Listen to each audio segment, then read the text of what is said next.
자, 안녕하세요. 여러분 반갑습니다. 자, 여러분의 경제 캡틴 문병일입니다. 자, 우리 2020 수능 대비 6월 평가원 모의고사 경제 해설 강의 시작합니다. 수고 많으셨고요.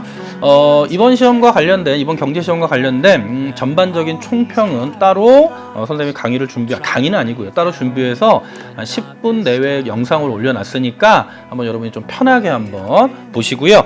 자, 그럼 이번 시간은 본격적으로 이제 여러분들이랑 해설 강의 시작하도록 합니다. 선생님이 총평에서 얘기했지만 작년 6월 그리고 작년 수능보다는 약간 좀 평이했다. 하지만 앞으로 시험 문제는 계속 어려워질 거니까 거기에 대비해서 계속 반복하고 사고력의 확장을 통해서 여러분이 진화해 나가셔야 된다. 이런 내용을 총평해서 말씀을 드렸습니다. 다시 한번 강조 드리고요. 자, 그럼 우리 이제 1번부터 한번 문제 해설 통해서 문제들 한번 정리해 보도록 할게요. 자, 우리 1번 문제부터 바로 갈게요. 자, 문항 한번 읽어봅니다. 다음 자료에 A에 대한 설명으로 옳은 겁니다. 그럼 A가 뭔지를 봤더니 일단 A는 경제활동입니다. 경제활동인데 생산 과정에 참여한 대가를 주고받는 경제활동이죠. 따라서 그러면 생산 과정에 참여한 대가를 주고받는다. 자, 그래서 우리는 요 A라는 경제활동은 뭐가 됩니까? 생산, 분배, 소비 중에 분배 활동이 되는 거죠. 그렇죠? 따라서 A의 기준과 방식은 경제체제를 결정하는 요소가 되는데 시장경제체제에서는 이 분배는 가격기구에 의해서 계획경제체제에서는 정부 계획에 의해 분배가 이루어진다. 됐죠? 그래서 특별히 어려운 내용은 아니고요. 자, 그럼 선택지 하나하나 좀 정리해 보시면, 자, 1번 갑니다. 자, 부가가치를 창출하는 활동, 생산, 땡. 틀렸죠? 자, 2번에 생산 과정을 부분으로 나누어 작업하는 방식이다. 선생님 이거 과거 기출문제 중에서 이런 선택지는 처음 봤어요. 이건 뭐의 개념이냐면 분업이었죠. 분업. 자, 3번.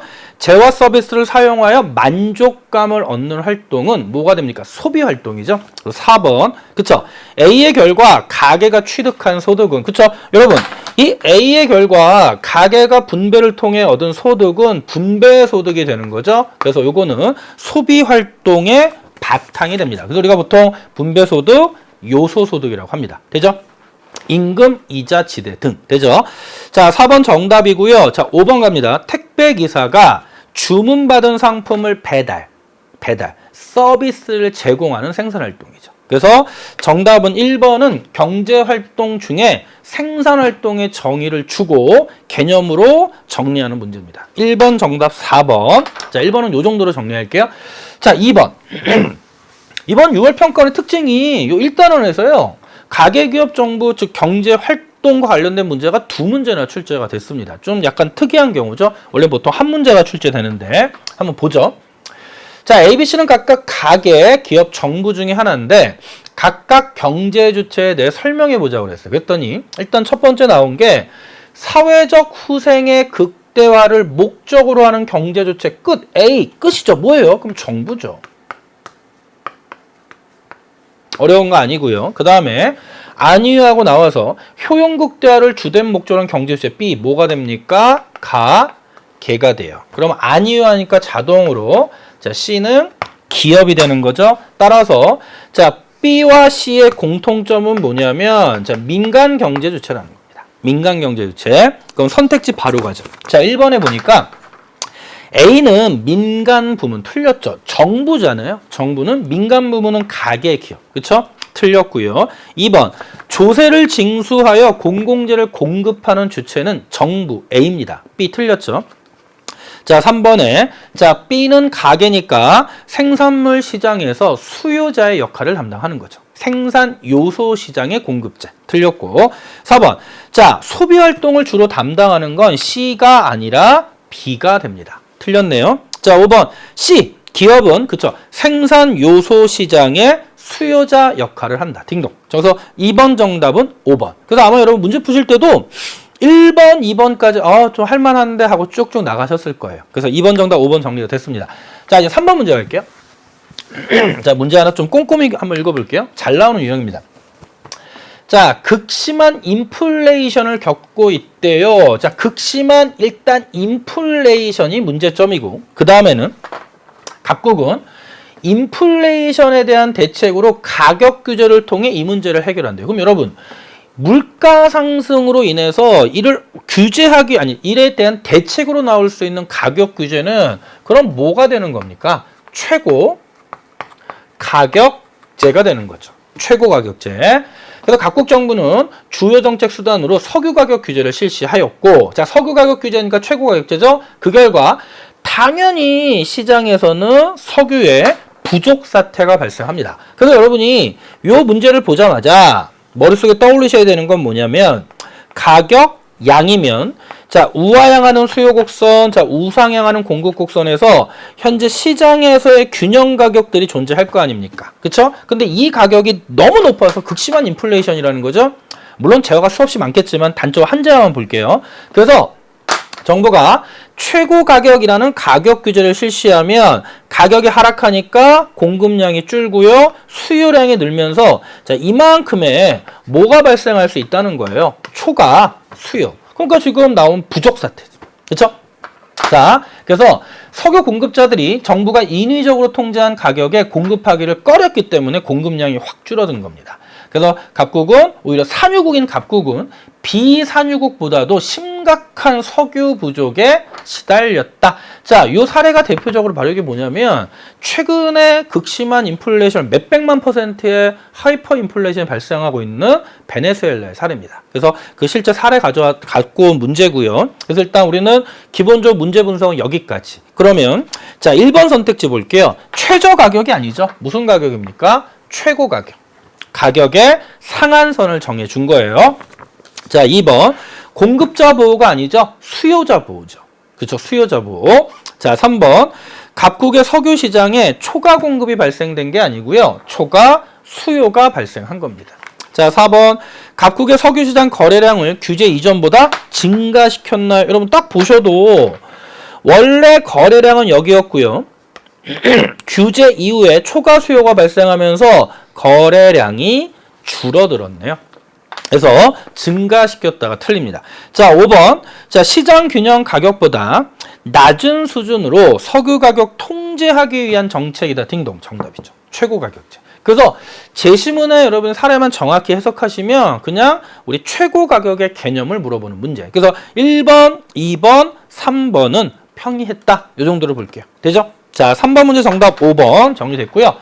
자, 4번 문제 갑니다. 자, 문제를 한번 좀 차근차근 보죠.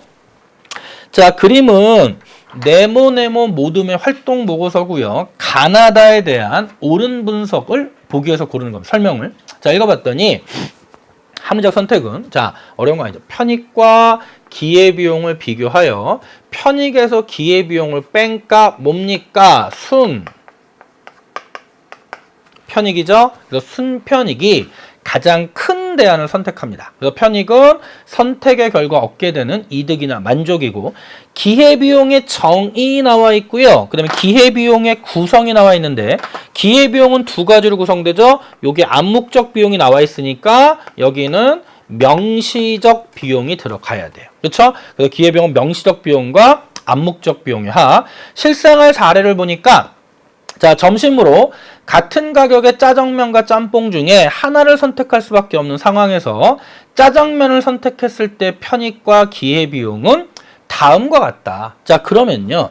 짜장면의 편익은 뭐 짜장면을 얻었을 때 느끼는 만족 이렇게 되겠죠? 그러면 기회비용은 무슨 비용과 무슨 비용의 합?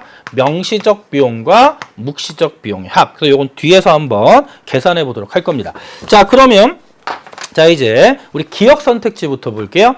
자, 가에는 이미 지출되어 회수가 불가능한 비용은 들어갈 수가 없죠. 여러분, 거기에 이미 지출되어 회수가 불가능한 비용, 이거 우리 무슨 비용입니까? 매몰 비용이잖아요. 그럼 매몰 비용은 기회비용의 정의에 들어갈 수 없어요. 매몰 비용은 기회비용에 고려하면 안 됩니다. 완전히 다른 거죠. 그렇죠? 기회비용은 현재 선택으로 인해 실제로 지출하는 비용과 포기한 것 중에 가장 가치가 큰 거. 그쵸?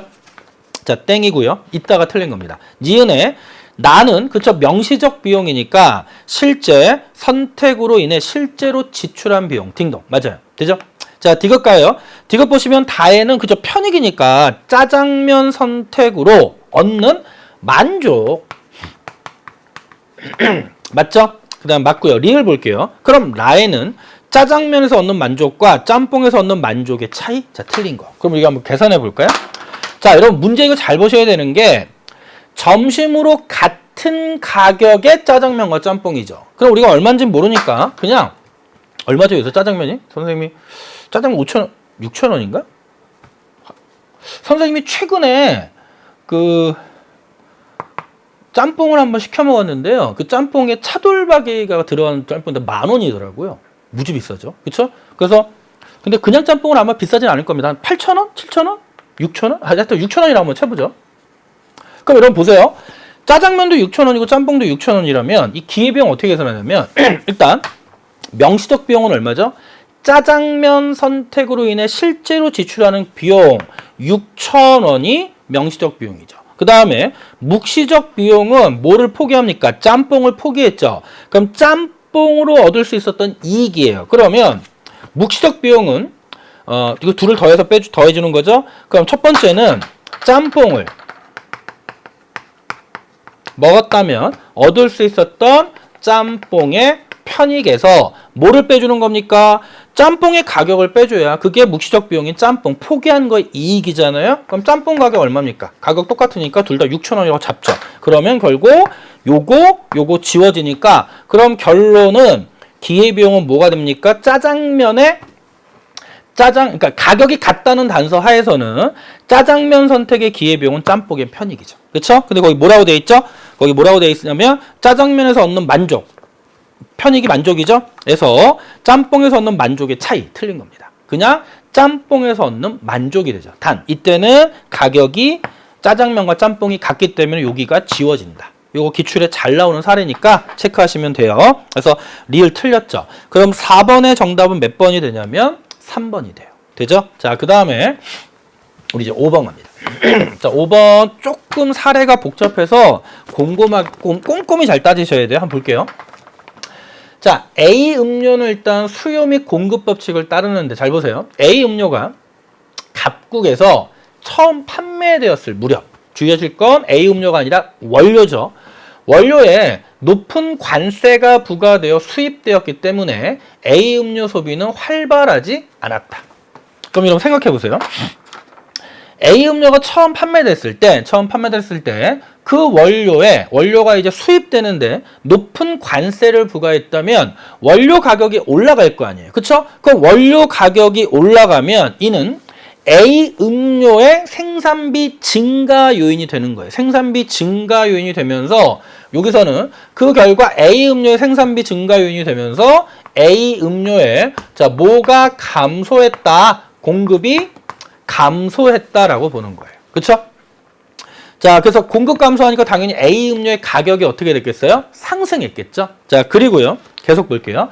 자, 하지만 A 음료가 몸에 활기를 불어넣고 정신을 맑게 해주는 효과가 있다고 알려지면서 자, 그럼 이 효과, 어떤 긍정적 효과가 있다고 알려지면서 각국의 일부 계층이 A 음료를 애호하게 됐죠. 그렇죠? 선호하게 된 겁니다. 그럼 이거는 A 음료에 대한 무슨 요인이 되는 거냐면 자, 수요 증가 요인이 되는 거죠. 수요 증가. 자, 이제 그러던 중 A 음료에 되게 잘 보세요. A 음료의 원료 재배지가 확대. 그럼 이런 생각해 보세요. A 음료를 만드는 데 들어가는 원료의 재배지가 확대되면 원료의 공급이 증가하죠. 그럼 원료 공급 증가하면 공급 곡선 우측 이동해서 원료의 가격이 하락해요. 그럼 A 음료 입장에서는 원료의 가격이 하락하니까 생산비 부담이 줄죠. 그렇죠? 따라서 A 음료의 공급 증가 요인이죠. 그래서 디귿은 A 음료의 자, 공급 디귿은 일단 A 음료의 자, 공급 증가 요인이 되고요. A 음료에 곁들여 풍미를 높이는 B제 가격 하락. 그럼 여러분 여기서 말하는 건 A 음료와 같이 소비해야 만족감을 더 준다는 거죠. 따라서 A와 B의 관계는 보완제 관계라는 거예요. 그런데 B제의 가격이 하락했으니까 보완 관계에 있는 A제 수요는 여기서 리을에서는 A제 수요는 증가하는 거죠. A제 수요 증가. 됐죠? 자, A 음료에 소비 양상의 변화가 생겼고 그 결과 오랫동안 갑국에서 널리 사랑받던 C음료의 소비량은 감소했다. 자, 그럼 보세요, 여러분. 일단 우리가 이렇게 했다가 그러던 중이잖아요. 일단 여기 수요 증가했고, 그쵸? 그러니까 이건 과거 얘기고, 그 다음에 공급 증가했고, 그 다음에 수요 증가. 그럼 결론 수요 증가, 수요 증가. 그 다음에 공급 증가죠. 그럼 결론은요. 원래 A 음료의 시장 균형이 이렇게 존재했을 거예요. 그쵸? 그런데 수요 증가, 공급 증가가 발생하면 우리가 알 수 있는 건 뭐냐면 변동폭에 대한 언급이 없으니까 일단 우리는 가격, 수요가 만약에 예를 들어 이만큼 증가하고 공급은 똑같은 크기로 증가하거나 덜 증가하거나 더 많이 증가해도 결론은 새로운 균형점은 이 어딘가 위치하겠죠. 그럼 가격 변화는 불분명하지만 거래량은 무조건 증가하는 겁니다. 그래서 여기서 우리가 알 수 있는 건 거래량은 무조건 증가한다. 자, 따라서 결국 수요 증가하고 결국 오랫동안 해서 그러니까 여기까지 그 결과 A 음료에 대한 거래량이 더 늘어났죠. 그쵸? 뭐 가격은 오를지 떨어질지 모르지만 C 음료의 소비량이 감소했다는 건 A 음료와 C 음료의 관계가 대체제 관계구나라는 거죠. 그쵸? 그럼 일단 문제 분석 끝났죠. 1번부터 갑니다. 자, 기억이 없었다면, 자, 관세가 없었다면 A 음료 시장의 소비자 잉여는 더 작았을 것이다. 여러분 보세요. 그러니까 이런 거 나오면 고민하지 마시고 그림 그리는 겁니다. 자, 원래 A 음료가 이렇게 있었는데 문제는 원래 이게 시장 균형이었죠. 그런데 정부가 원료에 높은 관세를 부과 수입했더니 공급이 감소했을 거 아니에요. 그쵸? 공급 감소해서 소비자 잉여가 요면적이었을 거라고요. 그런데 이제 거기 뭐라고 돼 있냐면 기억이 없었다면 그럼 관세가 폐지되면 공급 증가 효과가 생기니까 소비자 잉여는 늘어나겠죠. 그쵸? 따라서 자, 거기 1번에 더 작았을 것이다가 틀린 거죠. 컸겠죠? 자, 2번 니은은 니은 효과가 있다고 알려졌죠. 따라서 A 음료에 대한 수요를 증가시키는 요인이 됩니다. 증가 요인. 자, 3번 디귿과 리을의 결과. 자, 디귿, 리을 여기 있잖아요. 요거 결과. 자, 일단 수요 증가, 공급 증가가 나타나기 때문에 하지만 변동폭에 대한 언급은 없어서 가격 변화는 불분명하지만 거래량은 무조건 증가한 거죠. 자, 3번 정답. 자, 4번 A 음료 섭취의 부작용이 알려졌다. 여러분, 음료에 대한 부작용이 알려지면 수요가 감소합니다. 자, 수요가 감소하면 수요곡선 좌측 이동하면서 가격 하락하고 거래량 감소하죠. 그런데 A 음료 거래량 증감에 디귿과 같은 영향, 여러분 디귿은 공급 증가죠. 그럼 여러분 공급 증가하면 공급 곡선 우측에는 거래량 증가해요. 돼요? 오케이. 그래서 같은 영향이 틀린 거죠.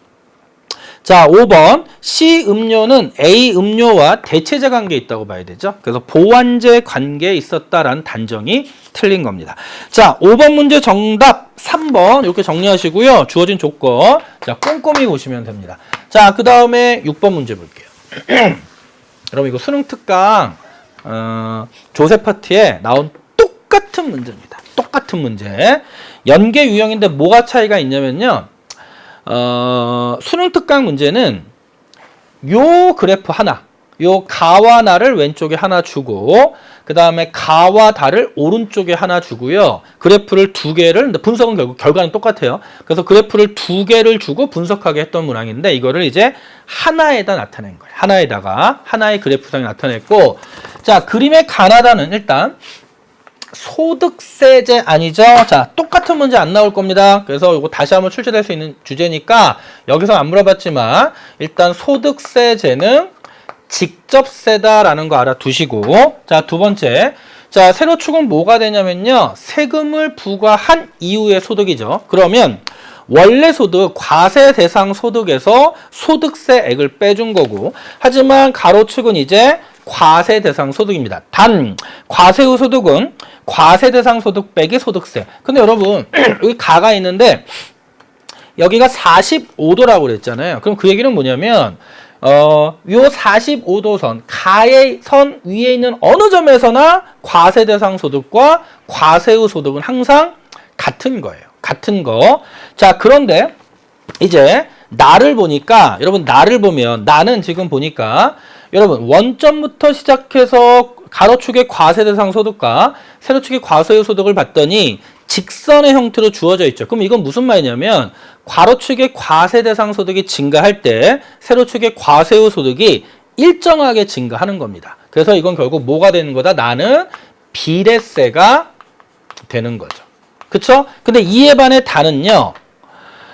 가세 대상 소득이 증가할 때 세로 축에 해당하는 과세후 소득의 중과 추세가 기울기가 완만해지니까 점차 둔화되고 있잖아요. 둔화. 그럼 둔화된다는 얘기는 뭐냐면 과세 대상이 증가할수록 과세 대상 소득에서 소득세액이 차지하는 비중이 점점 커지는 거죠.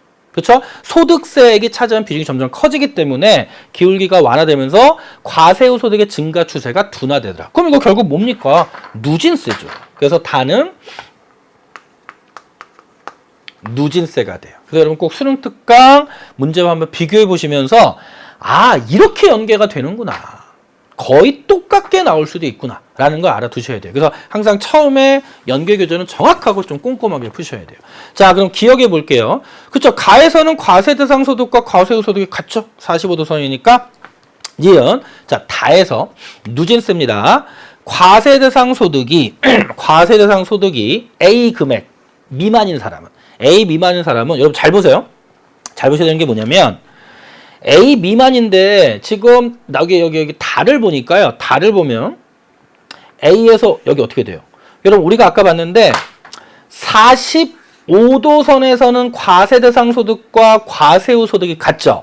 그러면 A 미만에서는 볼까요? 그럼 45도선이 과세 대상 소득과 과세후 소득이 같은데 문제는 달을 적용하면 과세 대상 소득보다 소득이 A 미만일 때는 과세후 소득이 더 많잖아요.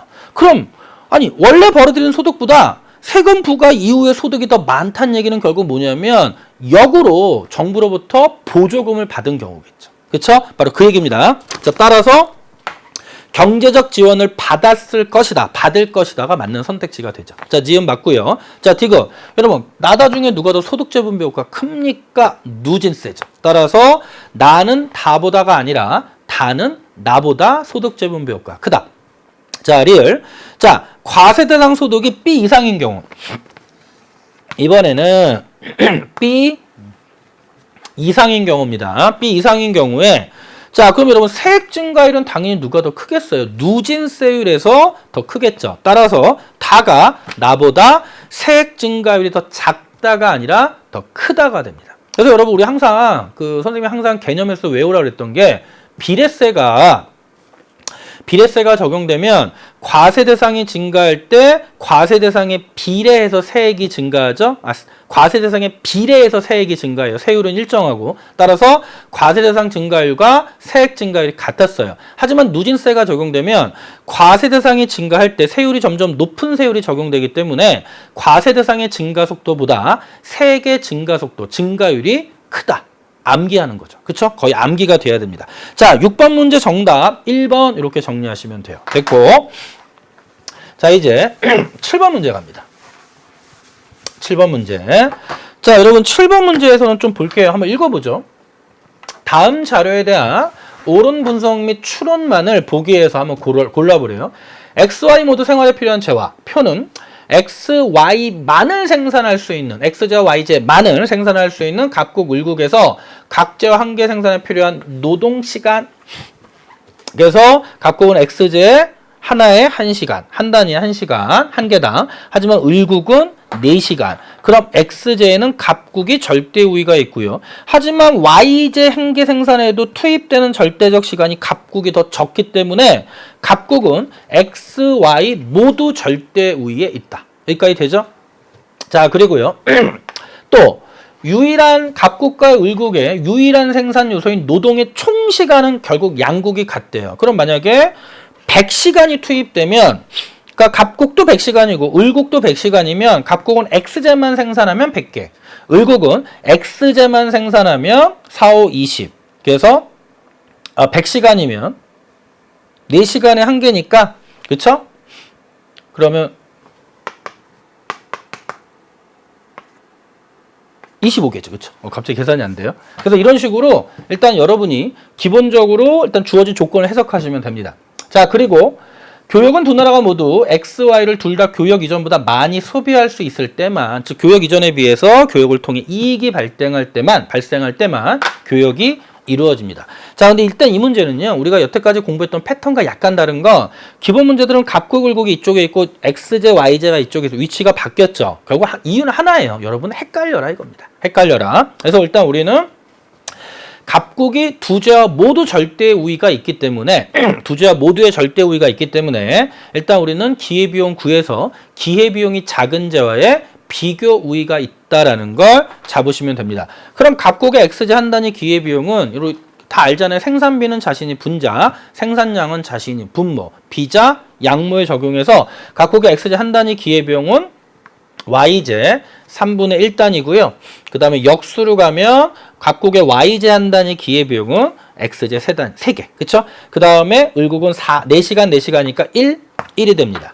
그러면 xj 기회비용은 갑국이 yj 3분의 1로 을국보다 작죠? 그러면 갑국은 xj의 비교 우위가 있는 거고요. 이에 반해 yj 기회비용은 을국이 더 작기 때문에 을국은 yj의 비교 우위가 있는 상황. 돼요? 그러면 자, 기억 보세요. 기억 잘 보세요.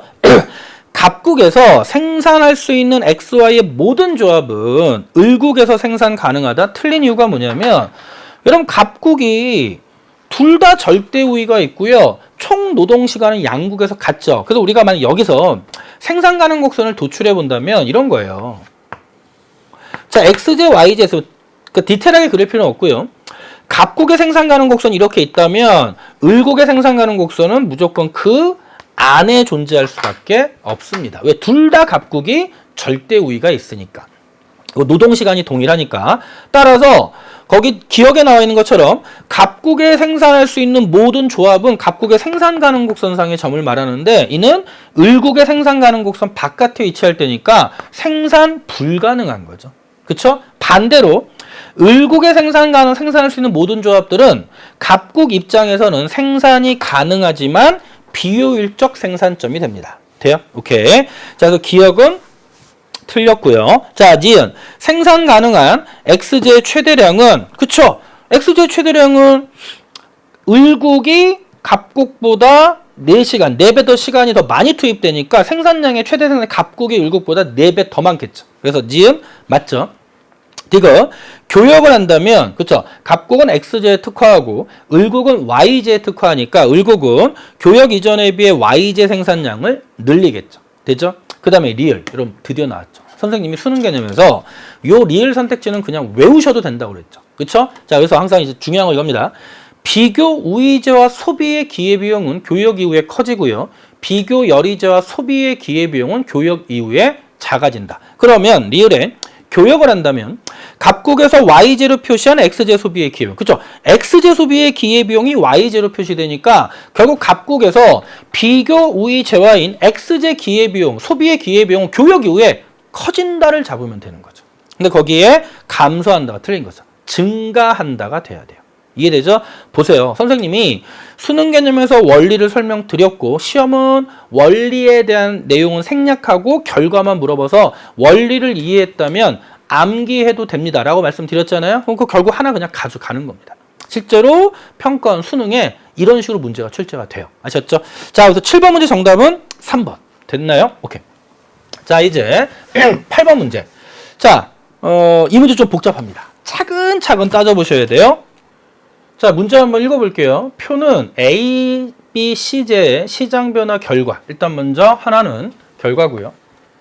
그 요인, 그 결과를 갖고 오게 된 변화 요인에 대한 분석이고 또 하나는 자, 일단 B제, C제는 각각 A제 대체제와 보완제 중에 하나다. 그리고 A, B, C제는 모두 수요 및 공급 법칙을 따른다. 그래서 먼저 우리가 처음 해볼 건 뭐냐면 일단 A제의 가격이 상승했다. 변화 결과가. 그래서 균형 거래량 변화가 거래량 변화가 블랭크입니다. 그런데 요인을 봤더니 수요 변동 요인은 없대요. 그럼 수요 곡선은 변함이 없이 공급 변동 요인에서 A제 원자재 가격 상승입니다. 여러분, A제 원자재 가격 상승되면 A제 생산비가 증가하면서 A제의 공급이 감소하겠죠. 그쵸? 그래서 A제 공급이 감소하면 A제 공급 곡선이 좌측 이동해요. 수요 측 변동 없으니까. 그럼 공급 곡선 좌측 이동하면 가격은 상승하고 거래량은 어떻게 됩니까? 그래서 거래량 기억에는 감소가 들어가야 돼요. 그쵸? 자, 따라서 일단 여러분이 8번에서 선택지 1, 2, 3, 4, 5 중에 일단 기억은 감소니까 1번, 2번, 3번으로 이제 선택지가 줄어든 겁니다. 그래서 4번, 5번 지우시고. 자, 두 번째는 뭐냐면 그럼 일단 A제 가격이 상승했어요. 그럼 B나 C는 하나는 대체제, 하나는 보완제 중에 하나인데 그럼 여러분 A제 가격이 상승하면 대체제는 수요가 증가할 거고 보완제라면 수요가 감소하겠죠. 그쵸? 그럼 이제 볼게요. 자, B제를 보니까 가격 변화는 알 수가 없는데 거래량 변화가 불변입니다. 그럼 여러분 보세요. 자, B제 상황을 볼게요. B제 상황. 자, B제 상황을 보면 자, 원래 B제의 균형점이 존재했을 겁니다. 원래 B제의 공급 곡선, 수요 곡선에서 자, 균형점이 존재해서 균형 가격, 균형 거래량이 있었는데 A제 가격 이제 경우의 수를 따져보는 거예요. 여러분 만약에 이게 B제가 대체제면 A제 가격이 상승하면 B제 대체제 수요가 증가하겠죠. 그쵸? 그러면 가격이 상승하고 거래량이 증가해야 돼요. 만약에 보완제면 수요가 감소해서 가격 하락하고 거래량 감소해야 됩니다. 그런데 여기에 거래량이 불변이죠. 그러면 대체제 보완제 관계에서 A제 가격 상승으로 수요가 변동했지만 공급도 변동했다는 거예요. 그래서 거래량이 그대로인 겁니다. 그쵸? 거래량 일정한 거. 그럼 이제 공급 변동인데 여기 뭐라고 그랬냐면 B제 원자재 가격의 상승이래요. 그럼 여러분 B제 원자재 가격이 상승하면 B제 공급이 감소해요. 그럼 B제 공급이 감소하기 때문에 공급 곡선이 좌측 이동하기 때문에 문제는 뭐냐면 수요 감소를 통해서는 거래량이 불변이라는 게 나올 수가 없는 거죠. 그래서 어떤 경우냐면 수요가 증가하고 공급이 감소해야 가격은 상승하고 거래량이 불변, 일정한 사례가 나올 수 있는 겁니다. 따라서 B제가 뭐가 되는 거냐면 A제와의 관계는 대체제고요. 그러면 수요 증가, 그 다음에 공급 감소. 그쵸? 수요 증가, 공급 감소해서 여기는 가격이 또 상승하는 게 나와야 돼요. 그래서 B제는 대체제예요. 자, 따라서 자, 니은의 보기에는 상승이 들어가야 되죠. 그럼 이제 3번 선택지가 지워지는 거고 1번, 2번으로 딱 줄어듭니다. 그럼 C제는 당연히 이제 무슨 제가 되냐면 보완제가 됩니다. 근데 보완제인데 그럼 C제는 이제 C제 상황을 보면 자, C제에서 수요 곡선, 공급 곡선 이렇게 있고 원래 시장 균형이 존재했어요.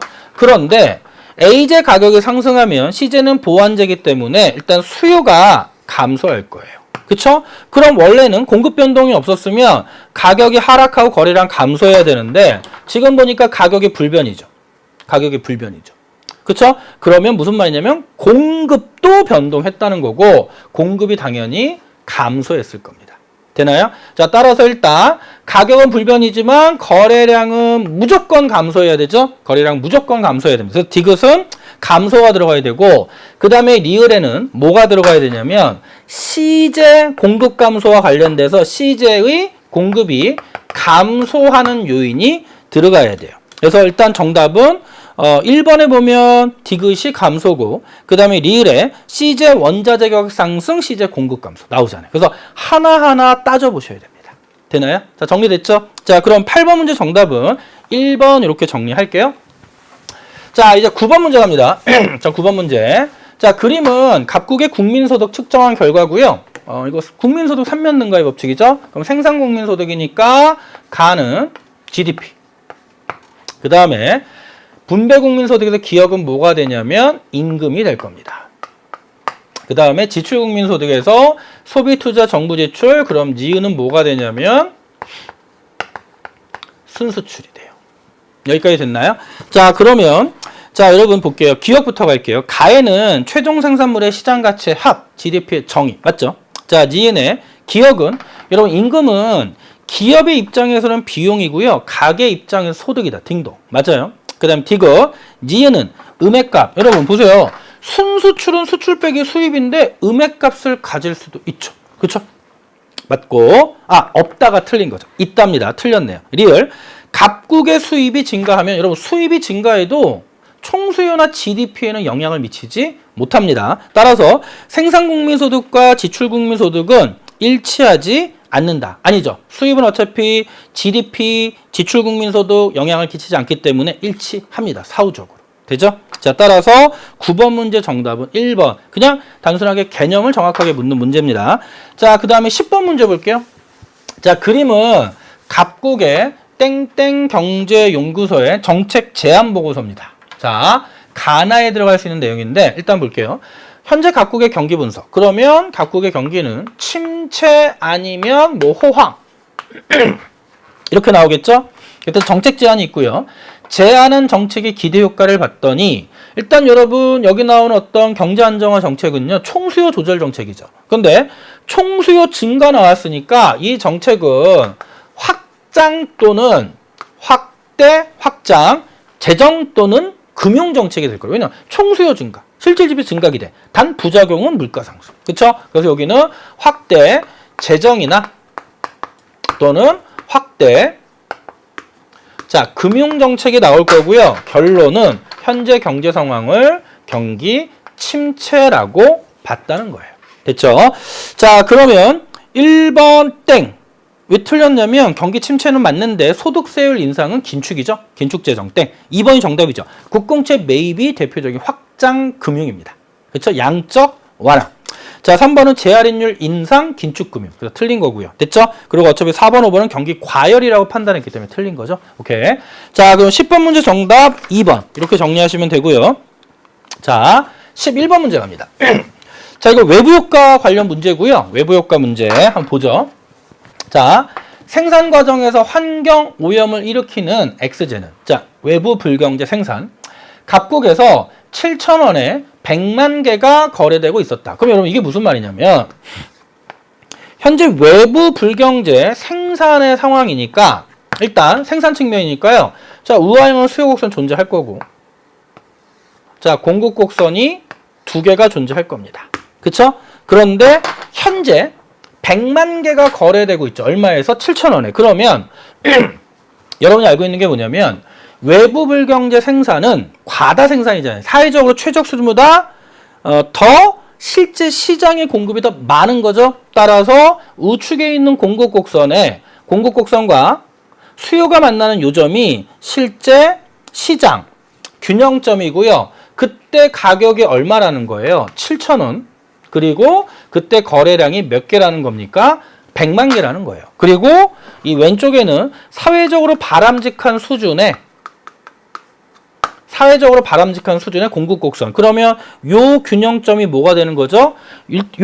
여기가 실제 시장 균형이 되는 거고요. 여기가 사회적으로 바람직한 최적 수준의 균형점이 되는 거예요. 그렇죠? 이 상황에서 정부가 X제에 개당 4,000원의 오염세를 부과했죠? 그럼 여러분 세금 부과하면 공급자 입장에서는 모든 공급량 수준에서 세금 부과 액수만큼 더 많이 받아야 되니까 최소의 구매액 증가, 즉 가격이 올라가서 세금 부과 액수만큼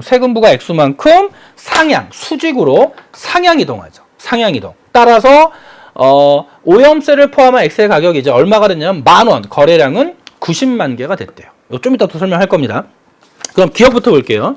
X제 시장 수요는 가격에 대해서 완전 비탄력적이다. 여러분, X제 시장 수요가 만약에 완전 비탄력적 쭉 수직선의 형태였다면 공급 감소 이후에 거래량이 그대로여야 돼요. 근데 지금은 거래량이 원래 100만 개였다가 90만 개로 줄었죠. 따라서 수요가 완전 비탄력적이다라고 볼 수가 없는 겁니다. 자, 니은 X제 구매자들의 총 소비 지출액은 오염세 부과 이전에 비해 20억 감소했다? 계산해 보시면 되잖아요. 계산해 보시면 7,000 곱하기 100만, 그 다음에 10,000 곱하기 90만, 오히려 증가합니다. 감소했다가 틀린 거죠. 자, 디귿 볼게요. 자, X제 생산의 사회적 비용과 사적 비용의 차이가 개당 4,000원이라면 따라서 그 4,000원만큼의 오염세를 부과했다면 90만 개는 사회적 최적 거래량이다. 맞겠죠? 왜? 4,000원만큼. 그 다음에 이렇게 되면 요때 4,000원만큼이니까. 그쵸? 그러면 4,000원만큼 세금을 부과해서 지금 문제 다시 사회적 비용과 사적 비용의 차이가 개당 4,000원이었다면 그만큼 오염세를 부과해서 실제 사적 공급 곡선을 사회적 공급 곡선과 일치시킨 거 아니에요? 그쵸? 따라서 여기 4,000원만큼 부과했으니까 여기가 이제 얼마가 되는 겁니까? 10,000원. 그럼 그때가 90만 개. 그쵸? 디귿 맞고요. 자, 리을 보세요. 그럼 세금 부과 전후를 비교하면 소비자가 지불하는 가격의 상승폭. 자, 소비자는 3,000원을 더 부담하는 거고요. 그 다음에 세금을 제외하고 판매자가 얻는 개당 수입의 하락폭. 자, 판매자는 원래 7,000원을 받았는데 이제는 10,000원에 팔고 세금 4,000원 내면 6,000원, 1,000원 줄죠. 1,000원. 따라서 1,000원보다 크다죠. 3,000원은 1,000원보다 크니까. 됐나요? 오케이. 자, 11번 문제는 5번이고 외부 효과에 대한 정확한 이해가 돼야 됩니다. 외부 효과에 대한 정확한 이해. 그래서 11번까지 정리가 됐습니다. 자, 12번 문제 볼게요. 12번 문제. 여러분 12번 문제는 뭐와 똑같은 거냐면 국민경제모형 거시 파트에서 총수요 총공급 국민경제모형이 나와 있지만 우리 미시 파트에서 배운 수요 공급 분석과 똑같은 거예요. 그래서 일단 국민경제균형점 2의 변화입니다. 2의 변화, 갑을병의 예상인데 일단 국민경제균형점은 우상향하는 총공급 곡선과 우하향하는 총수요 곡선이 만나는 점이죠. 여기까지는 돼요? 자, 그런데 이 상황에서 갑의 예상이 되려면 일단 갑의 총공급이 무조건 감소해야 돼요. 총곡선이 무조건 일로 가야 되잖아요. 그렇죠? 또는 총수요는 요 이점과 갑의 예상점을 동시에 지날 수도 있죠. 그때는 총공급만 감소해야 되는 거고. 결국 이거 우리 수요 공급에서 배웠던 원래 균형이 여기였는데 새로운 균형이 이렇게 A로 바뀌었다. 그러면 공급은 무조건 감소. 수요는 변화 없을 수도 있고 증가할 수도 있고 감소할 수도 있고. 그거랑 똑같은 사례입니다. 자, 그 다음에 의뢰 예상이 되려면요. 물가 변화 없이 GDP만 감소하는 거죠. 그러면 총수요도 감소하고 총공급도 감소해서 그 변동폭이 같아야 됩니다. 그래서 의뢰 예상은 총수요도 감소하고요. 그 다음에 총공급도 감소해야 되는 거죠. 이에 반해 병의 예상이 되려면 원래 균형에서 병의 예상으로 바뀌려면 총수요는 무조건 감소해야 돼요. 자, 여기 잡았으면 1번부터 볼게요. 자, 갑은 수요 견인 인플레이션을 예상합니까? 아니죠. 총공급 감소잖아요. 수요 견인 인플레이션은 총수요가 증가해야 됩니다. 2번, 을은 스태그플레이션. 여러분 스태그플레이션이 되려면 물가가 상승하면 갑의 예상이 돼야 돼요. 갑의 예상. 그쵸? 물가가 상승하면서 경기 침체, 실질 GDP 감소. 근데 을은 아니죠. 물가는 유지되니까. 자, 3번. 병은 총수요 감소를 예상하고 있다. 딩동. 정답. 4번. 자, 갑, 을은 모두 총수요와 총공급이 증가할 것으로 예상한다? 일단 을은 말도 안 되죠. 총공급이 감소해야 됩니다. 네. 5번. 을과 병은 모두 화폐 구매력이 하락한다. 자, 여러분. 거기 뭐라고 되어 있냐면 화폐의 구매력이 하락한대요. 그럼 여러분 화폐 구매력이 하락한다는 얘기는 화폐 가치가 떨어지는 거잖아요. 그럼 이거 결국 뭡니까? 물가 상승이에요. 물가가 상승하면 화폐의 구매력이 하락하죠. 근데 을을 보면 물가 변화 없잖아요. 그리고 병은 오히려 물가가 하락하죠. 다시 정확히 말할게요. 화폐 구매력 하락은 물가 상승입니다. 물가 상승. 그쵸? 물가 상승하면 동일한 화폐를 가지고 구입할 수 있는 실물의 개수가 줄어들어서 우리가 화폐의 구매력의 하락이라고 얘기합니다. 물가 상승. 근데 지금 을은 물가 유지, 수준 유지되고 오히려 병에서 물가가 하락하는 거죠. 그러니까 물가 상승과는 관련이 없어서 하락할 것으로 을과 병은 모두 화폐 구매력 하락을 예상하고 있다. 틀린 겁니다. 됐나요? 오케이. 자, 12번 문제 정답은 3번 정리하시면 되고요. 자, 13번 문제 볼게요. 13번 문제. 자, 그림은 각국의 고용통계 변화를 나타내고요. 단서가 15세 이상 인구는 일정해요. 그 다음에 경제활동 인구 만 명 나와 있죠. 자, 그러면 2017년도에 경제활동 인구가 10,000명이고요. 100만 명이고 취업자가 90만 명인 상황이죠. 그럼 경제활동 인구는 취업자와 실업자의 합이니까 실업자 수는 10만 명이 됩니다. 마찬가지로 2018년에 경제활동 인구는 110만 명인데 취업자의 수가 100만 명이니까 그 차이 여전히 실업자의 수는 10만 명이죠. 그럼 여러분이 딱 봐도요. 경제활동 인구 늘어났고 취업자 수 늘어났지만 실업자 수는 그대로예요. 근데 15세 이상 인구 일정하죠. 그러면 15세 이상 인구는 경제활동 인구와 비경제활동 인구의 합이니까 오히려 비경제활동 인구가 줄어든 거죠. 경제활동 인구가 늘어난 만큼. 그러면 기억에 고용률은 상승했다. 자, 여러분 고용률 공식은 15세 이상 인구분의 취업자 곱하기 100이잖아요.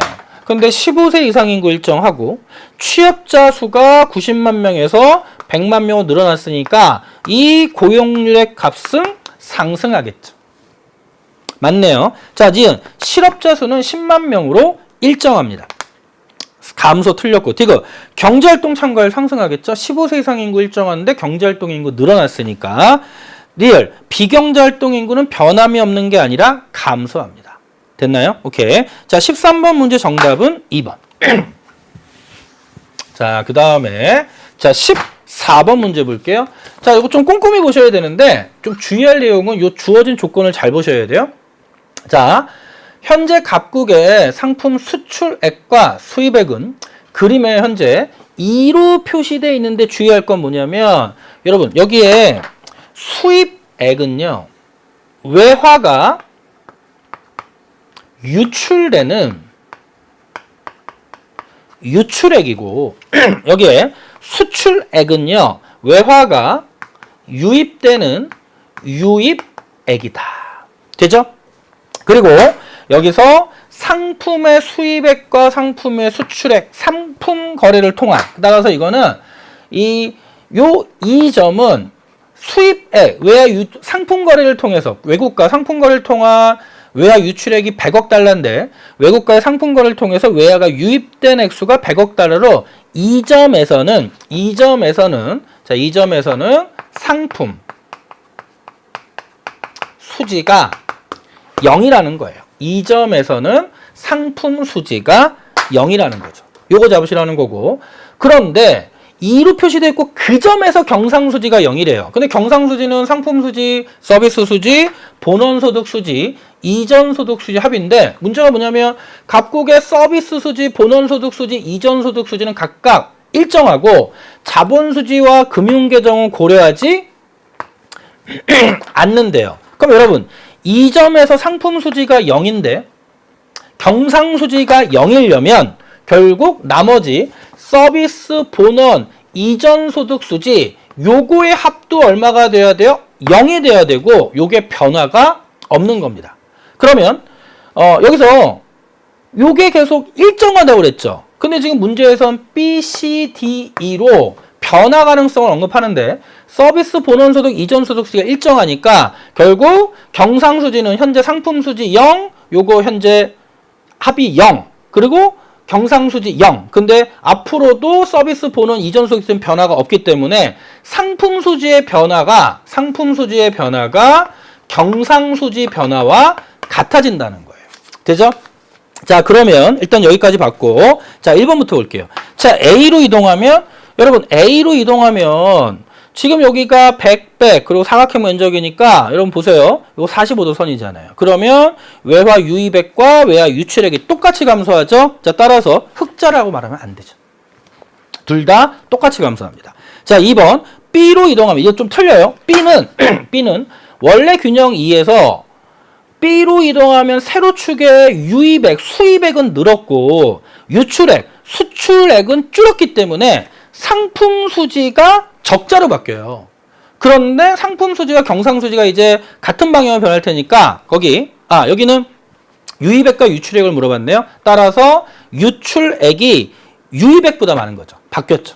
자, 3번. 이번엔 C로 이동합니다. 자, C로 이동하면 수입액과 수출액이 똑같이 증가하는 거죠. 자, 따라서 상품 수지는 C로 이동하면 개선될 것이 아니죠. 변화가 없죠. 똑같이 증가하니까. 변화가 없고요. 4번 D로 이동하면 자, D는요. 유출액은 줄고 그렇죠? 유입액은 느니까 경상수지는 원래 상품수지 0, 경상수지 0이었잖아요. 근데 이제 다른 건 일정하고 상품수지 변화가 경상수지의 변화니까 유출액이 줄고 유입액이 늘면 당연히 경상수지는 흑자가 되는 겁니다. 4번 정답이죠. 자, 5번 A 또는 B로 이동하면 두 경우 모두 경상수지는 적자. 아까 봤지만 A로 이동하면 상품수지 변화가 없으니까 경상수지 변화가 없는 거고, 자, B로 이동하면 B는 오히려 유출액이 늘고 유입액이 줄었죠. 그럼 상품수지가 적자가 되고 경상수지도 적자가 되는 겁니다. 그래서 두 경우 모두 적자가 틀린 거죠. 자, 그럼 14번 문제 정답은 4번 이렇게 정리하시면 됩니다. 자, 15번 문제 볼게요. 자, 15번 문제. 자, 다음 자료에서 갑국이 자유무역에 참여할 경우에 갑국에서 일어날 변화에 대한 옳은 분석이죠. 일단 제시문 사례 읽어보고 그래프 한번 봅니다.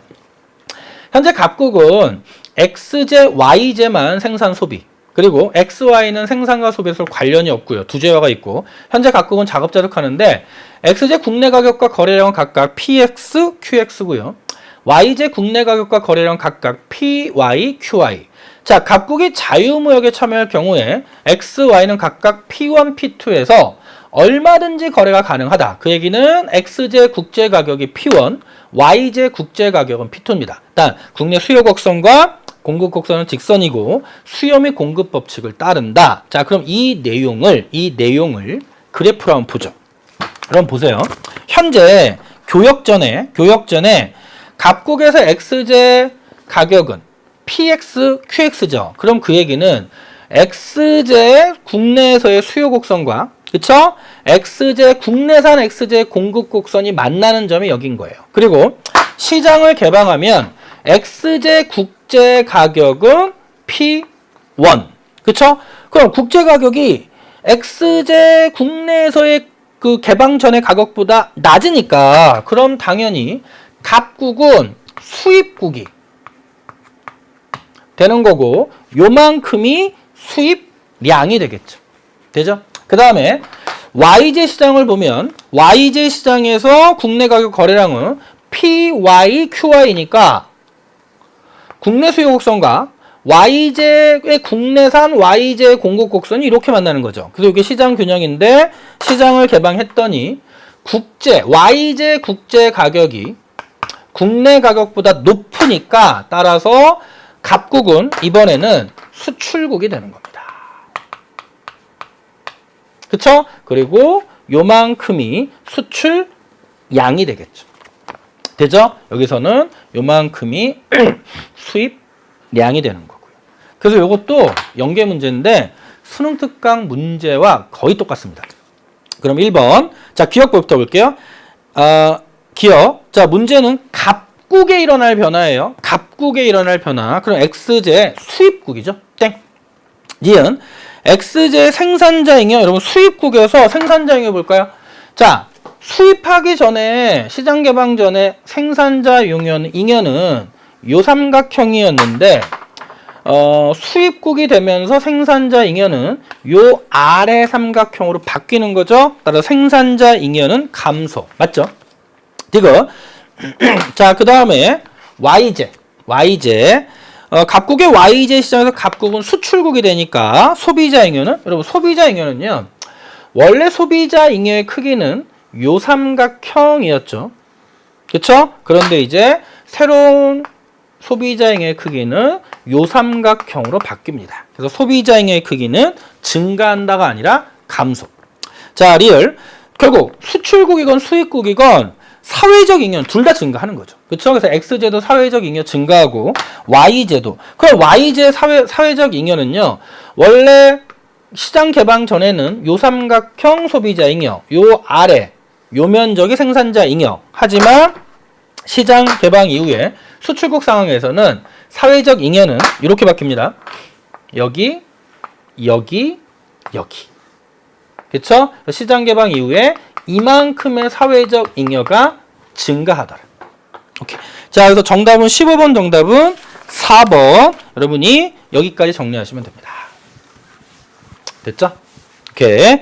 자, 그 다음에 좀 16번 문제는 좀 시간이 걸리니까 한번 차근차근 해볼게요. 16번 문제는. 여러분 보세요. 이거 되게 복잡합니다. 표는 일단 x제만 생산하는 갑국. 그럼 체크하실 건 갑국은 x제만 생산해요. 그쵸? 그럼 갑국이 이제 교역을 하면 x제 수출국이 될 거고, 을국은 y제만 생산합니다. 그럼 을국은 y제만 생산해요. 이거 잡으시고, 자, 15년과 16년의 경제활동입니다. 자, 양국은 동일한 화폐를 사용하고요. 교역은 양국 간에만. 자, 이게 중요한 단서죠. 교역은 양국 간에만 이루어지니까 갑국의 수출은 을국의 수입이 되는 거고요. 을국의 수출은 갑국의 수입이 되는 거죠. 요거 잡으시라는 거예요. 되죠?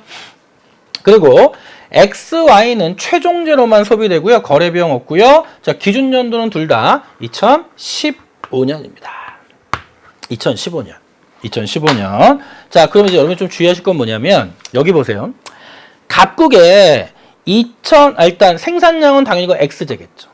갑국의 생산량은 X제. 그러면 을국의 생산량은 여기가 Y제일 겁니다. 900개, 800개.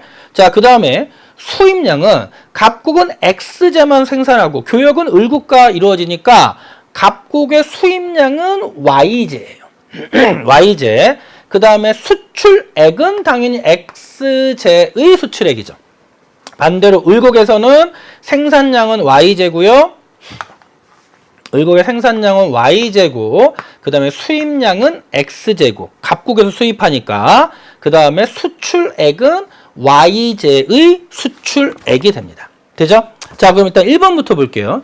자, 2015년 갑국의 X제 가격 물어봤죠. 그럼 이거 방법이 없어요, 여러분. 계산해 보셔야 되는데, 자, 우리 여기다 한번 계산해 볼게요. 이거 좀 빨리 한번 직관적으로 한 친구들도 있을 텐데, 일단 2015년. 자, 2015년에 갑국입니다. 그럼 갑국은 일단 X제 생산량이 몇 개였냐면 1000개. X제 생산량이 1000개죠. 자, X제 1000개 생산하고요. 두 번째, 자, 수입량은 몇 개냐면 100개예요. 수입량은 100개인데 여러분 여기서 을국의 수입량 몇 개죠? 100개죠. 그럼 이게 을국의 X제 수입량이 100개란 얘기는 이거는 갑국의 수출량이 돼요. 그래서 갑국의 X제 2015년 자, 수출량은 몇 개냐면 2015년 수출량은 100개가 됩니다. 그런데 여러분 갑국의 수출액이 몇 달러예요? 200달러라고요. 200달러. 수출액은 밑에 써볼까요? X제의 수출액은 200달러가 돼요. 그러면 100개를 수출했는데 액으로 따지면 200달러죠. 그럼 가격 얼마입니까? 2달러죠. 그쵸? 자, 따라서 1번에 2015년 갑국의 X제 가격 1달러가 아니라 2달러가 됩니다. 됐죠? 1번 틀렸고요. 자, 그 다음에 2번. 이거 이런 식으로 여러분 이걸 다 계산하셔야 돼요. 갑국의 2015년 상황. 그 다음에 2016년 상황. 그 다음에 을국의 2015년 상황, 2016년 상황을 이런 식으로 하나하나 따지셔야 돼요. 되죠? 그 주의할 건 이 문제에서는 갑국의 수출량은 을국의 수입량이고 반대로 을국의 수입량은 갑국의 수출량이다. 돼요? 그리고 갑국은 X제만 생산하니까 X제 수출하고 Y제 수입하고 을국은 Y제만 생산하니까 Y제를 수출하고 X제를 수입하다. 그래서 자, 2번 볼게요. 그럼 2015년 을국의 순수출은? 그럼 여러분 2015년 을국의 순수출인데 재밌는 거 여기 이미 우리가 계산한 게요. 갑국의 수출액이 200달러죠. 그럼 요 200달러는 을국 입장에서는 뭐가 되는 거냐면 수입액이 되는 거예요. 을국 입장에서는 수입액이 되는 거죠. 자, 그 다음에 그럼 을국의 수출액을 계산해 보면 되잖아요. 원래 이거 하나하나 다 하면 되지만 좀 시간이 많이 걸리니까. 그럼 여러분 을국의 수출액은 어떻게 계산하냐면 여기 있네요. 을국의 2015년 수출액 250달러. 200달러 빼면 플러스 50달러죠. 자, 따라서 음의 값이 아니고요. 양의 값을 갖는 거죠. 땡. 자, 3번 16년 갑국의 경제 성장률은 여러분 경제 성장률은 실질 GDP의 변화로 측정을 합니다. 그러면 갑국에서는요. 15년이 기준 연도고요. 그 다음에 16년에 가격이 일정하건 변화한 간에 일단 무조건 기준 연도 가격 정해주니까 우리는 그냥 생산량 변화만 보면 되죠. 그런데 생산량의 변화가 없으니까 경제 성장률은 0%죠. 0%. 자, 4번 2016년 을국의 명목 GDP는 800달러다. 자, 여러분 요것만 이해하시면 돼요.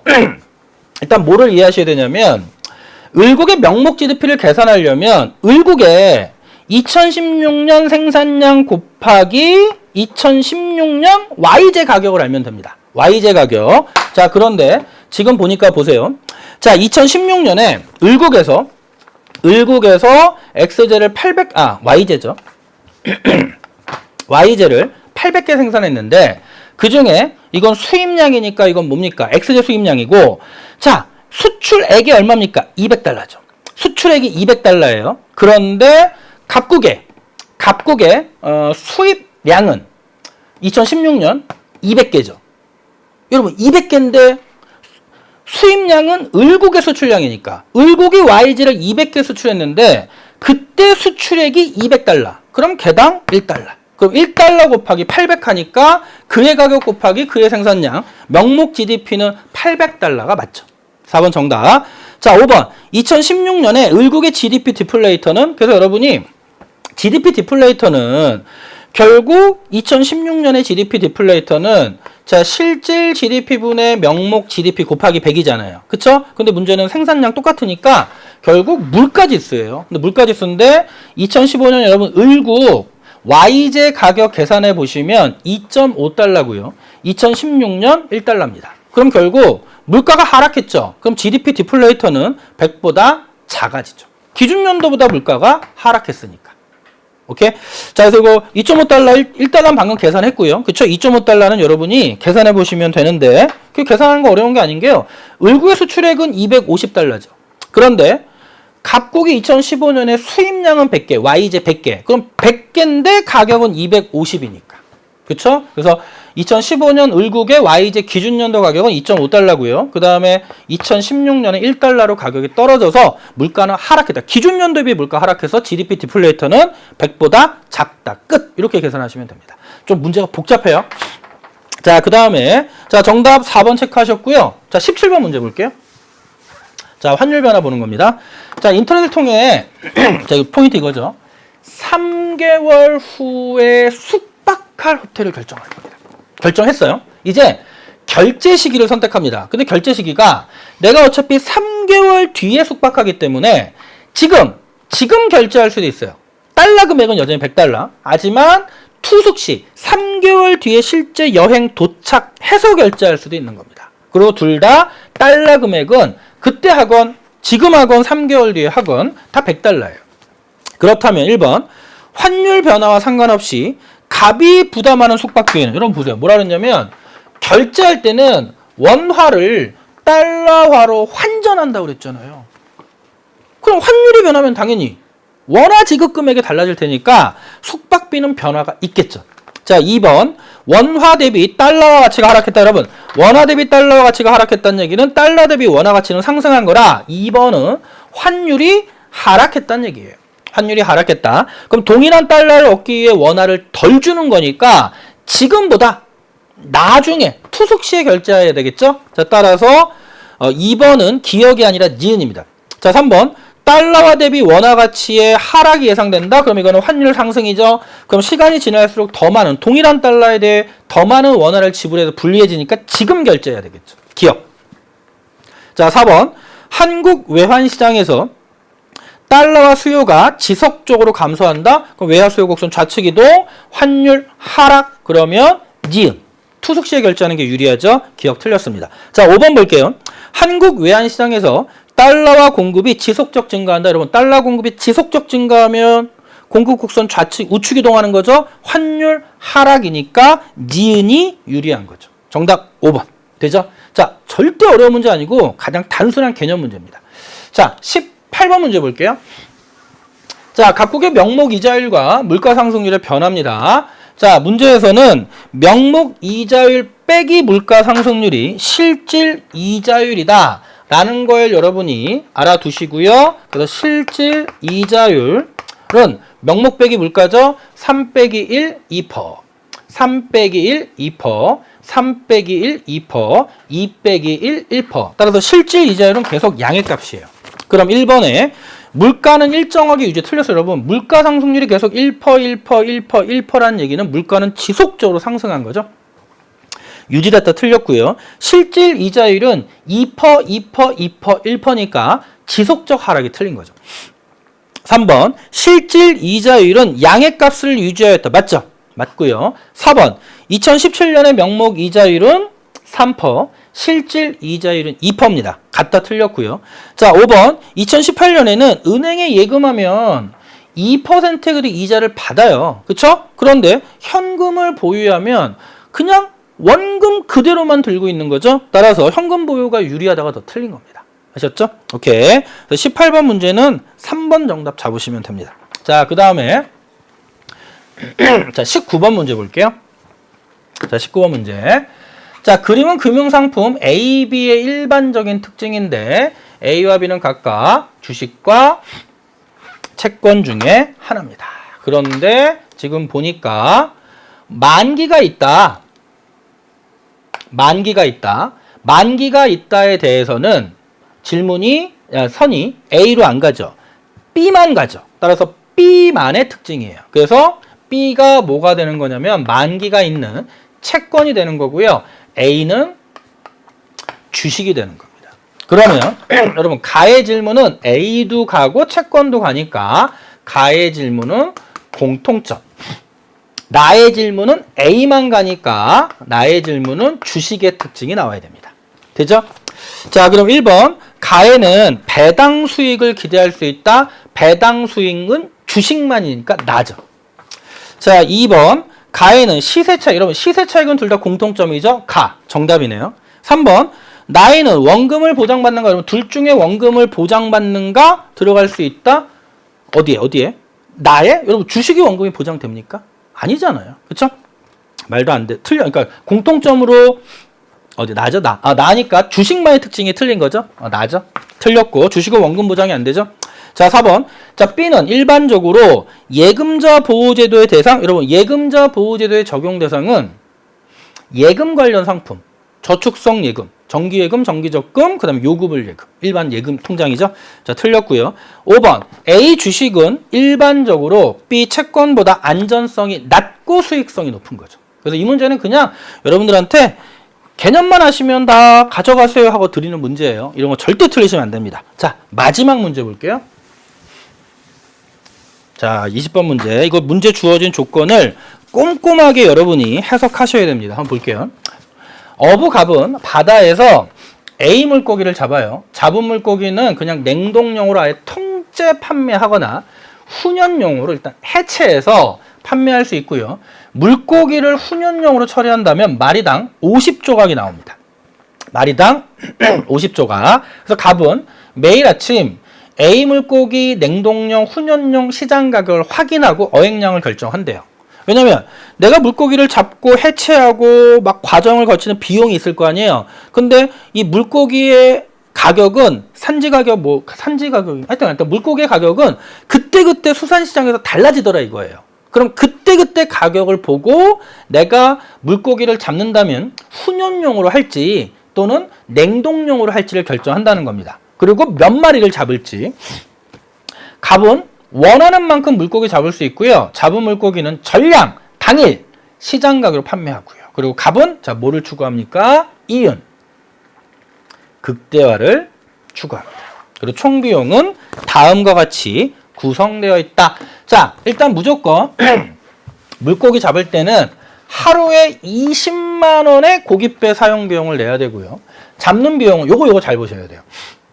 물고기 마리수가 늘어날 때마다 마리당 15만 원씩 증가해서 첫 번째는 15만 원인데요. 두 번째는 15가 증가한 30이고요. 세 번째는 또 15가 증가한 45입니다. 그러면 한 마리 잡을 땐 15인데 두 마리 잡을 때는 60이에요. 15 더하기 45. 15 더하기 30해서 45. 3마리 잡을 때는 거기다 또 45를 더해서 90이 된다는 거예요. 돼요? 오케이. 그래서 한 마리일 땐 15, 두 마리일 때는 45, 세 마리일 때는 잡는 비용이 90이 듭니다. 95가 아니라 90이죠. 다시 정정하고요. 자, 또 이것 말고 잡은 이후에 냉동용으로 할지 훈연용으로 할지 처리 비용이 들죠? 냉동용은 그냥 5만 원 드는데 훈연용은 조각당 2,000원이에요. 여러분, 아까 한 마리를 훈연용으로 하면 몇 조각이 나왔죠? 50조각 나왔죠? 그럼 결국 한 마리는 50조각이 나오는 조각당 2,000원이니까 한 마리면 결국 얼마입니까? 10만 원이라는 겁니다. 그래서 냉동용 처리 비용은 마리당 5만 원, 훈연용 처리 비용은 마리당 10만 원이 된다. 자, 그럼 이제 이 상황에서 자, 문제가 이거죠. 밑에. 그리고 또 하나 나와 있네.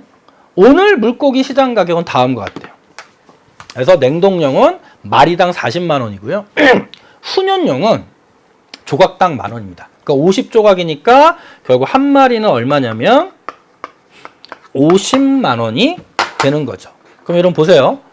고깃배 비용 일단 20만 원. 그쵸? 고깃배 비용 20만 원. 자, 그 다음에는 잡는 비용 있잖아요. 그래서 잡는 비용은 15, 그 다음 30, 두 번째는, 그 다음엔 45. 이렇게 증가하는 거죠.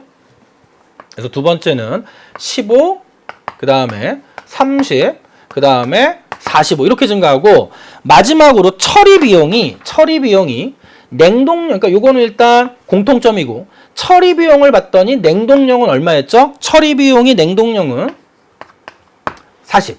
그쵸? 가격이구나. 다시. 마리당 5만 원. 다시. 마리당 5만 원이었고요. 훈연용은 마리당 10만 원인 상황. 자, 그럼 이제 한번 이렇게 따져볼게요. 자, 만약에 한 마리를 잡았어요. 그럼 문제에서 이윤 국대합니다. 그럼 각각의 한번 이윤을 따져보면요. 냉동용이냐, 자, 훈연용이냐, 냉동용이냐, 그 다음에 훈연용이냐. 그럼 냉동용이면 한 마리를 잡았을 때 냉동용은 가격이 40만 원, 그러니까 편익이 40이죠. 그럼 한 마리 잡았을 때 가격 40에서 자, 비용은 일단 고깃배 비용 20 들어갑니다. 그쵸? 그 다음에 한 마리니까 아까 그게 무슨 비용이었죠? 그죠? 잡는 비용이 15. 그 다음에 처리 비용이 5가 돼요. 그러면 이윤은 40 빼기 40이죠. 0이죠. 그래서 냉동용으로 하면요. 한 마리를 팔았을 때 이윤은 0이에요. 근데 훈연용은요. 가격 50이고요. 고깃배 비용 20 같죠? 그 다음에 한 마리 잡을 때 비용, 잡는 비용 15. 그 다음에 마지막에 처리 비용이 10. 그러면 이윤 얼마입니까? 지금 가격이 이렇게 주어져 있을 때요. 오늘의 A 물고기 시장 가격 하에서입니다. 그럼 이윤은 35 더하기 10이니까 45에서 플러스 5가 되죠. 되죠? 그럼 한 마리 잡으면은 훈연용이 더 많은 거고. 그럼 만약에 이제 두 마리 잡으면 더 쳐볼까요? 자, 두 마리 잡으면 냉동용은 두 마리니까 이제 80이죠.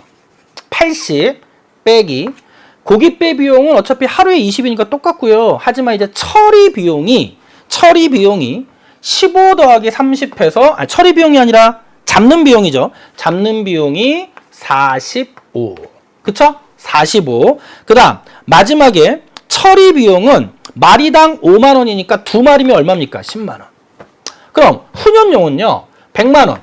두 마리 가격이 50이니까 빼기 고깃배 비용 20 더하기 같고요. 잡는 비용 45 같은데 처리 비용이 마리당 10이니까 여기는 20으로 바뀌는 겁니다. 그럼 이때 이윤은 얼마죠? 20 더하기 45 그다음 75죠? 그러면 이윤은 5고요. 그 다음에 이때는요. 100에서 20, 45 빼주니까 이윤은 15가 되는 거죠. 그래서 한 마리건 두 마리건 이윤은 다 누가 더 큽니까? 훈연용이 더 크죠. 그쵸? 그럼 마지막으로 한번 세 마리만 해볼까요? 자, 세 마리 해보면 4, 32에서 일단 120. 그쵸?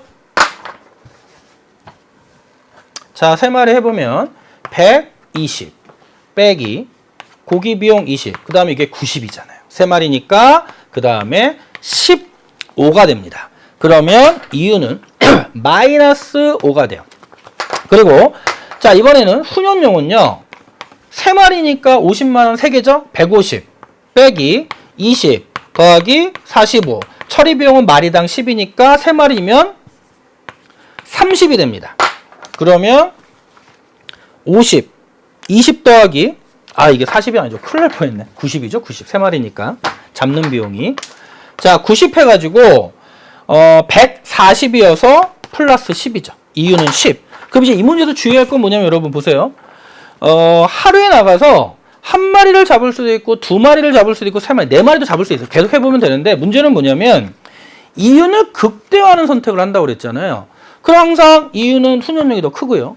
훈연용은 한 마리일 땐 5, 두 마리일 땐 15. 그러니까 한 번 나가서 한 마리 잡을 때는 이윤이 5, 두 마리 잡을 땐 15인데 세 마리 잡으면 오히려 10으로 줄어들죠. 따라서 이 가격화와 비용화에서는 훈연용으로 몇 마리 잡아야 돼요? 두 마리 잡는 게 이윤을 15로 극대화하는 거예요. 돼요? 자, 따라서 1번. 갑은 오늘 물고기를 훈연용으로 처리해 판매하겠죠. 그리고 2번에 갑은 그럼 오늘 몇 마리 잡겠어요? 두 마리 잡겠죠. 자, 3번. 오늘 처리 비용은 그래서 두 마리 잡으니까 처리 비용은 얼마가 됩니까? 20만 원이 드는 거예요. 그래서 4번. 내일 기억이 5,000원으로 바뀌면 여러분 보세요. 기억 조각당 만 원이 5,000원으로 바뀌면 이제 가격이 이제 50만 원이 아니라 25만 원이 돼요. 이게 25만 원. 그럼 여러분 25 빼기 이미 손해라고요. 다. 이 가격이 50이 아니라 25. 여기는 50. 그 다음에 여기는 75가 되니까. 그쵸? 자, 따라서 내일 두 마리를 잡는데 뭐로 잡냐면 냉동용으로 두 마리 잡는 거죠. 냉동용으로 두 마리. 자, 그래서 4번이 정답입니다. 그 다음 5번. 내일 기억이 5,000원을 바뀌면 갑의 내일 이유는 오늘보다. 오늘 얼마였어요? 15죠? 근데 내일은 얼마가 돼요? 기억이 5,000원으로 바뀌면. 그쵸? 5죠? 그럼 얼마 감소합니까? 5만 원이 감소하는 게 아니라 10만 원이 감소하는 겁니다. 복잡하죠? 방법 없고요. 주어진 조건. 그리고 문제에서 주어진 조건이 뭐라고 그랬어요? 이윤의 극대화를 추구한다고 했으니까. 됐죠? 오케이. 그래서 20번 문제 정답은 4번 확인하시면 됩니다. 자, 이렇게 해서 일단 여러분들이랑 같이 한번 문제들 쭉 풀어봤는데 선생님이 총평해서 말씀드렸듯이 좀 강조하고 싶은 문제들이 뭐 4번, 5번, 그쵸? 뭐 6번. 그리고 그 다음에 특히 지금의 16번과 20번 같은 문제, 16번, 20번 문제, 특히 20번 문제는 좀 시간이 많이 걸려도 특별한 이론보다 우리가 알고 있는 기본적인 이윤극대화, 총수입, 총비용, 그리고 주어진 조건 해석. 됐나요? 그래서 좀 나중에 여러분이 일단 우리가 기본적인 특히 경제 처음 공부하시는 친구들은 첫 술에 배부를 수가 없죠. 이제 기본 개념 한번 공부했고 수능 특강이 끝나는데 아직 우리가 기본 개념을 완벽하게 문제를 통해서 녹여내지도 못했고 그리고 다양한 문제풀이 연습이 아직 되지 않은 상태였기 때문에 일단 이번 6월 평가원 모의고사는 내가 공부한 거 확인하는 거라 보시고요. 이제부터 다시 시작인 겁니다. 다시 한번 정확하게 공부하시면서 다양한 문제풀이 통해서 시간 단축하고 어떤 그 문제 유형 분석, 그 다음에 다양한 문제를 통해서 사고력의 확장, 이런 것들이 준비가 되면 수능에서 충분히 여러분 만점 받을 수 있습니다. 아셨죠? 자, 여러분 수고 많으셨고요. 자, 6월 평가원 해설 강의는 이렇게 끝내고요. 또 다른 강의 통해서 여러분 만나도록 할게요. 여러분 지치지 마시고요. 항상 힘내시고 선생님이 수능 만점 그날까지 여러분 항상 응원합니다.